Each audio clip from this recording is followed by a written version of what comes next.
আপনারা দেখছেন একুশে টেলিভিশন। বিশ্বের ছোট বড় সব মাতৃভাষা সংরক্ষণ করার দায়িত্ব এখন বাংলাদেশের। এই মহান দায়িত্ব পালনে যথাযথ উদ্যোগ নেওয়া হয়েছে বলে জানিয়েছেন প্রধানমন্ত্রী শেখ হাসিনা। 52 ভাষা আন্দোলনের চূড়ান্ত পরিণতি ৭১-এর বিজয়, একথা উল্লেখ করে ভাষা সংগ্রামের ইতিহাস সঠিকভাবে জানার তাগিদ দেন প্রধানমন্ত্রী। এজন্য বঙ্গবন্ধুকে নিয়ে গোয়েন্দা প্রতিবেদন সংকলন পাঠের আহ্বান জানিয়েছেন তিনি। বিস্তারিত জানাচ্ছেন আকবর হোসেন সুমন। মহান শহীদ দিবস ও আন্তর্জাতিক মাতৃভাষা দিবস উপলক্ষে কেন্দ্রীয় কার্যালয়ে আলোচনার আয়োজন করে আওয়ামী লীগ।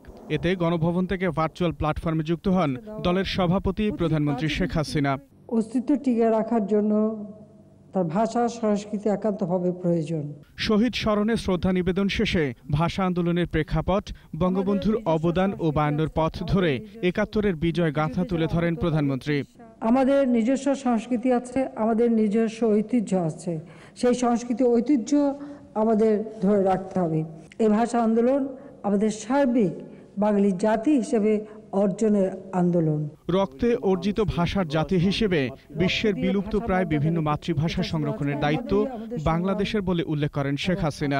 রক্ত দিয়ে ভাষার মর্যাদা রেখেছি, এটা শুধু আজকে আমাদের না, সারা পৃথিবীতে যাদের মাতৃভাষা আছে তাদের মাতৃভাষা সংরক্ষণের জন্য এবং তার উপর যাতে গবেষণা হয় তার জন্য আমরা আন্তর্জাতিক মাতৃভাষা ইনস্টিটিউট গড়ে তুলেছি।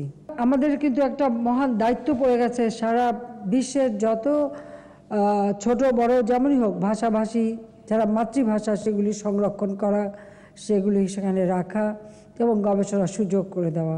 স্বাধীন দেশের সংবিধানে উল্লেখিত মৌলিক চাহিদা পূরণ ও জনগণের জীবনযাত্রা উন্নয়নে সরকার জাতির পিতার আদর্শ অনুসরণ করছে বলেও জানান বঙ্গবন্ধু কন্যা। 9 মাসের মধ্যে তিনি যে সংবিধানটা আমাদের দিয়েছিলেন তার মধ্যে সবচেয়ে বড় ছিল মানুষের মৌলিক চাহিদাগুলি পূরণ করা।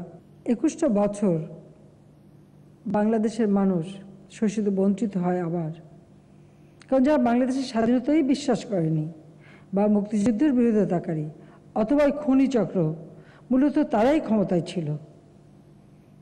কাজে তারা দেশের মানুষের ভাগ্য পরিবর্তন না, নিজেদের ভাগ্য করতে ব্যস্ত। টিকা নেয়ার পরেও করোনা সংক্রমণ থেকে নিরাপদ থাকতে স্বাস্থ্যবিধি মেনে চলার আহ্বান জানান প্রধানমন্ত্রী।